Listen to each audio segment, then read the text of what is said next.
खबरों का रुख करते हैं जिला ननकाना साहब की जानिब, जहां ABC न्यूज़ के डिस्ट्रिक्ट रिपोर्टर रिजवान गुलताज की रिपोर्ट के मुताबिक DPO ननकाना साद अजीज का सख्त एक्शन, इख्तियारात का नाजायज इस्तेमाल करने पर 3 पुलिस कांस्टेबलान गिरफ्तार। पुलिस कांस्टेबलान मोहम्मद आसिफ वकास और अल्लाह वसाया के खिलाफ थाना सिटी ननकाना में मुकदमात दर्ज। गिरफ्तार कांस्टेबलान दौरान जुडिशल ड्यूटी ज़ेर हिरासत खतरनाक कैदियों को मोबाइल फोन पर राब्ते की सहूलत पहुँचाने के जुर्म में आला कार बने।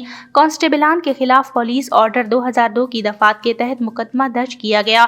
गिरफ्तार कांस्टेबलान के खिलाफ रेगुलर महकमाना इंक्वायरी अमल में लाई गई, जिसमें ये गुनहगार करार पा गए। DPO ननकाना साद अजीज का कहना है कि महकमा का वकार मजरूह करने वाली काली भेड़ों की महकमा में कोई जगह नहीं। कचहरियों और ज़ेर हिरासत कैदियों की सिक्योरिटी इंतहाई हसास और अहम जिम्मेदारी है।